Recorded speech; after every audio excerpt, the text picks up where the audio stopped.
This is the Kia K4 and we're going to take a look at everything this car offers. It's a very good looking design in my opinion, but does it lack a couple of features that you might expect from this segment? We'll find out in this video. Starting price 28,890 euros, and if you just recently saw a Dacia Striker video, then this is actually not much more than that. However, it is going to be a little bit smaller. Dacia Striker, if you want to check that video out. Very interesting car as well for 25,000 euros. Let's check out what you get for this car. You get 9 different colors, and I just realized this right here is broken. Lovely. That is a little detail you're going to get absolutely, well, my inner monk just told me that that doesn't look nice. Wait, the whole license plate is even bent a little. What did you do with this car? I think that was already there before. We didn't do that. Outside color is the Interstellar Grey Metallic color. You can pick up between 9 different ones. This one is going to cost 790 euros more. When we look at the LED lights in the front, standard-wise, you already get full LED lights with high beam assistant. Starting with the higher variants, you will also get these 12 module ones. These are also full LED with high beam assistance. A little bit of air intakes here in the center, front camera, full 360-degree camera if you do pick it up. On the side here, we do get these fake kind of vents. Do look quite aggressive and nice though. We have it standing here in the GT line, and you can pick up between the Core, the Vision, the Spirit and the GT line, all with some different engine variants as well, and also different design. The GT line obviously looking the most sportier or sportiest way that we have it standing here. Let's take a look at all the different engine variants that we can pick up. And those are 4 different ones. You can pick up 2 1-liter 3-cylinder turbocharged engines, 115 horsepower, then you can get that as a manual transmission or an automatic transmission. Automatic transmission is also going to be a 48-volt mild hybrid system, which is the only mild hybrid variant you can pick up for this car. Then you get 2 4-cylinder engines. Those are as well T-GDI variants, so turbocharged 4-cylinder engines, 1.6 liter. We have the bigger one here with 180 horsepower. The smaller one is 150 horsepower. This is an automatic DCT gearbox, and it is also going to give you 265 Newton meters, 180 horsepower.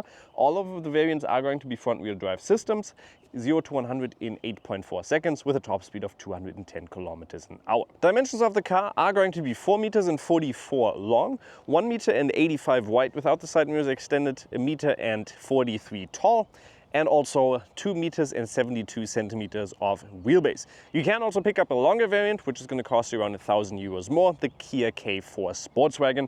That is the main competitor then also to the Dacia Striker. Let's look at the design on the side. Standard-wise, you get 17-inch rims with the GT line. If you pick up the design package for 490 euros more in Germany, you get these 18-inch rims that we have on here. If you get the very basic variant of the car, you're also looking at 16 inches standard-wise, and there should be disc brakes in the front as well as in the rear, unlike in the Dacia Striker where you get drum brakes on the rear depending on which engine variant you pick up. Let's look at the design otherwise on the side. Automatically foldable side mirrors with blind spot assistance inside of them, and also camera up on the bottom for our 360-degree camera. Design-wise on the bottom, we have the side skirt here in this more of an aluminum brush kind of design. Keyless entry in the front 2 door handles I should say, and on the rear we open it via the key, via the handle up on the top, not integrated into the door there. Privacy glass in the back. You can also pick up a roof, a panoramic window for I think 990 euros extra. We don't have that equipped on this one. And chrome elements on the bottom, however up on the top it is going to be black. And on the rear left we will be able to fuel up the car. Our fuel capacity is 47 liters. WLTP for the engine variant that we have is 6.9 liters. That would give you a theoretical range then of 680 kilometers. Let's take a look at the design on the rear. We have a little bit of a lip spoiler up on the top, a very squared off design otherwise, which really looks in my opinion really good. I would have liked maybe a different color on here, a little bit more of a vibrant one, but you can see here the side design here stands out quite far, making it quite an aggressive and stance, which is fairly low down, if you know what I mean. Looks good in my opinion. Again, rear camera here, light bar goes all the way kind of almost into the center, not a fully continued one. And also on the rear is going to be our reversing light. However, that one is actually halogen. That is not going to be LED.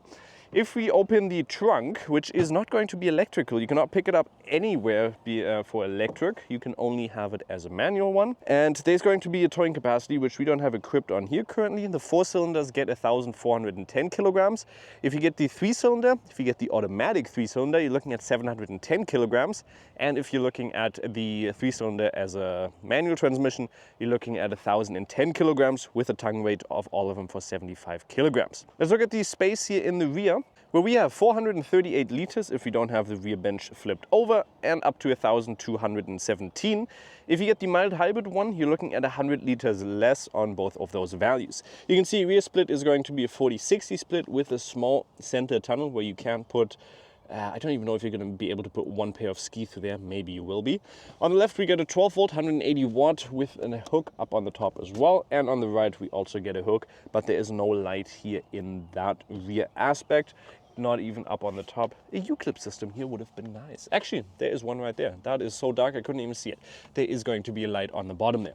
Further down, you also get a small pocket right there. You can also flip this up. You get more storage space on the center. You can also take this whole kind of cover out, and then you can put some smaller stuff down there. And in here, we also have 4 hooks in total, where you can, again, put a net or something like that in there. And let me flip over here the right side so you can see how it looks like when it's completely flipped over. If we do it like that, we cannot do it from the back, we can only do it from the front. There is no gap right here, just a small pocket, but easy to slide stuff through, and allows you to put some longer stuff through the inside. And now I can't get it back up. Let's look at the competition. We have, for instance, Toyota Corolla, which usually starts at 33,340 euros. Currently, they have a couple of discounts, 29,500 for that. Volkswagen Golf, you're looking at 32,080 euros. You get a car that is quite a lot smaller at 4 meters and 28 centimeters. However, also roughly about the same size of trunk space, up to 1,237 liters. Seat Leon is another one, 29,270 euros, so a little bit cheaper than the Golf there, for instance. It's going to be longer, 4 meters and 37 compared to a Golf, however, still smaller than this one. 1,301 liters of trunk space. And a Mazda 3, you're looking at roughly the same size of 4 meters and 46. Rear trunk, however, is not going to be that big. You're looking at 1,022 liters, but you get a naturally aspirated 2.5 liter engine, which is quite nice, and also 29,190 euros. And join me on the rear, where the seat in front of me is adjusted to my liking. 1.80 m tall, 5'11", and I still have plenty of space here. Footroom isn't the highest, however, I like to sit a little bit lower, so that seat is quite low down. Knee room is also decent, and the seat, however, is not that squishy, and is out of complete hard plastic here, which doesn't feel the nicest, so I can't really do much there. And I don't know why they didn't put a net here, but they decided to do it on the passenger side. USB-Cs are not going to be integrated into the seats in front, but rather down on the bottom, which is unusual for a Kia in my opinion. A little bit of storage space there. Don't know what you're going to put in there. Not our own climatization zone in the back, but 2 vents. These are also supposed to act as a clothing hanger, so you can put some stuff over there. Headroom, however, is not going to be the most. If I sit up completely straight, I'm looking at around 3 fingers here of depth. So if you're around 3 centimeters tall or 5 centimeters, you will definitely hit your head up on the top. Let's look at the quality on the side, where I gotta say it's not the greatest, but better than, for instance, in the Dacia Spring in the Dacia Strike, I mean. Up on the top, all hard plastic apart from this side. It's going to be nicer. Armrest is going to be in better material, also with this white color down here. However, that's also not the best quality, but still better than this hard plastic we have here. And some more space up on the bottom. You can see one bigger bottle is also going to be able to fit in there. If we flip over the center, we also get that center armrest with another 2 cup holders, and we can fold this over, and there's a small pass-through, so you can say hello to the passengers in the rear. And ISOFIX points are not the easiest to get to because they are hidden right here, but you can just flip this up and then you will be able to reach them. And for the rear, the outermost seats are also going to have a heated seat function if you do have that equipped. So what does the car cost weight standing here? We're looking at roughly 43,000 euros for basically having everything selected apart from that panoramic window, which you can also open. And now join me in the front of the Kia K4. In general, I'm always a big fan of Kia's interior design because you step in here and you already feel like you know where everything belongs and where everything is, because you got physical buttons all throughout, steering wheel, pedals on the back of it as well. If we just quickly, let's start up the car. We can see we get a digital cockpit, head-up display, this small segment here for our climatization, where we can also press that button. It's going to then open up very nicely and big there, even though that is going to be a different steering wheel. Is that the one you get in the base variant? Maybe it is. No, I think it's for the E variants. Oh? Yeah, I mean, yeah, but you also get this one in the EV3, for instance. but maybe only in the GT line variants you get this steering wheel. I'm not too sure about that. If you don't want to control everything through here, you also have some quick binds down here, which is always very much appreciated.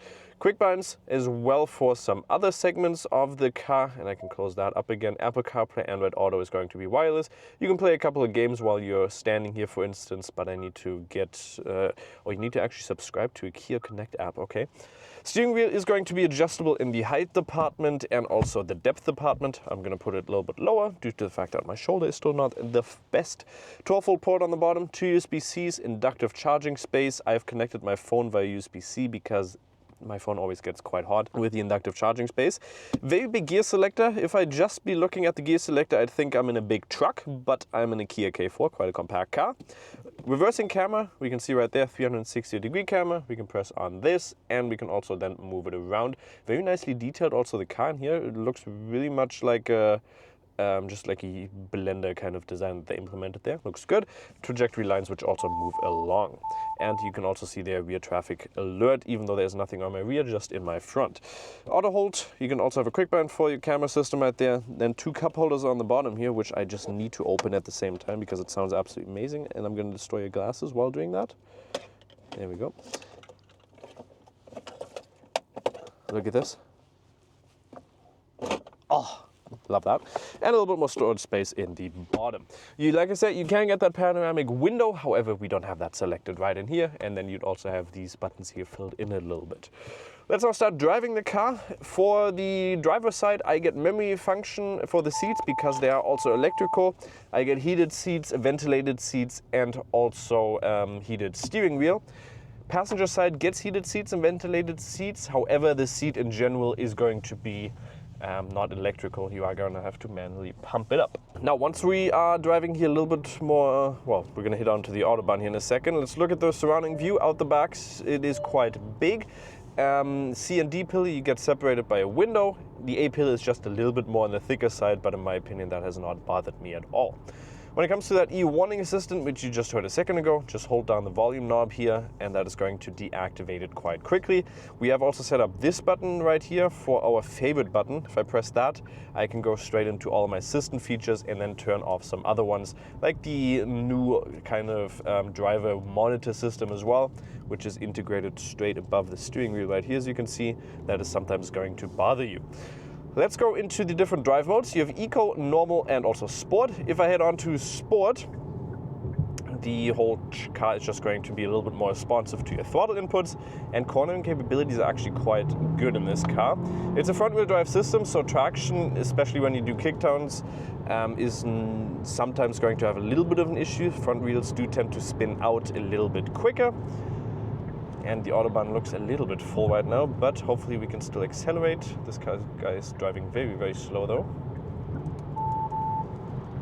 Nice thing is, you just saw there as well, not warning assistant. The blind spot assistant also works with my heads-up display and everything else. Let me just get through there. And also that is quite nice. If I blink, I also see what my blind spot integrated into the digital cockpit right there.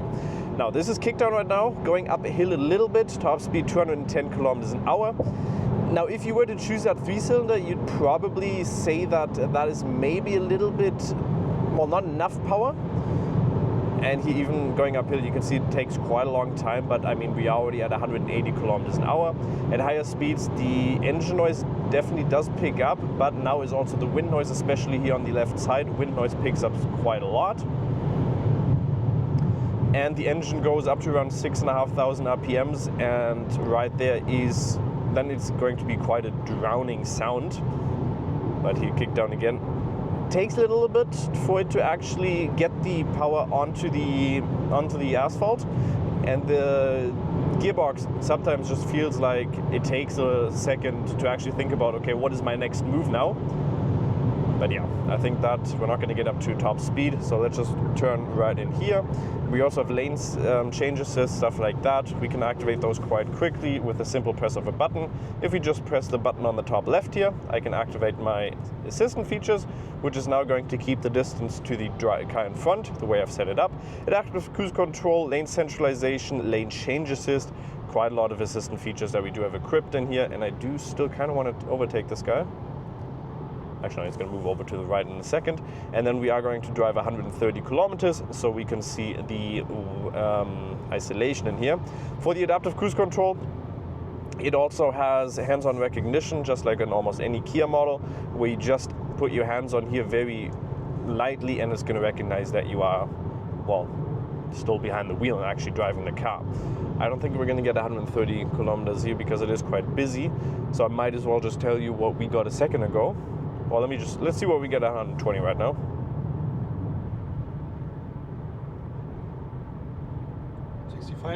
Okay, it did just go down to 115. But a second ago, when you were driving 130 kilometers an hour, we're looking at around 67 decibels, which is really good. Comparison value, Tesla Model Y and 3 looking at around 68 to 70 decibels. 70 is usually the value that is kind of in the middle. So this one is quite a well isolated one, which I was quite surprised by. But at higher speeds you definitely notice a lot more wind noise.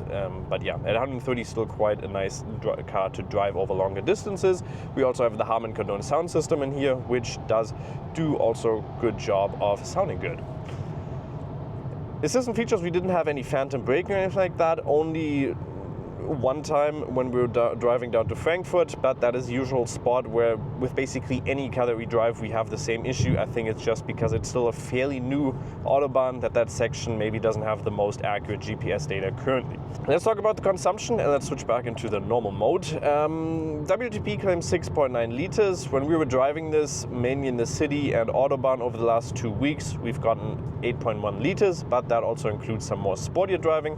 If we go up over the longer distances, where is it? Right there. We were looking at 7.9 liters. If you were to completely only drive this in eco mode and also drive a little more efficient, you could probably get down to that WLTP, but we've been averaging around 7.5 up to 8 liters in our driving style. Now, lane change assist, I'm never the biggest fan of, so I usually just like to turn myself because it takes a little bit longer. Kia is no difference there, that it takes quite a long time. Also, one thing, lane assist, you can hold down that button for a longer time, it's going to turn off. Suspension is, because this car is manufactured in Mexico and was mainly targeted towards the American market, they didn't really think when they were producing it at first that they wanted to expand into the European market with the K4. But with the K4 European market entry, they completely also changed, well, they redefined, so to say, the suspension to fit more of the European market. Suspension is good, it's nothing special. It smoothens out the bumps that you have in the road and it's not going to bother you over longer distances, but I mean, it's nothing like an adaptive air suspension or something like that, but still a quite comfortable one. Now let's accelerate here up to 100 in sport mode just to see what the acceleration is like.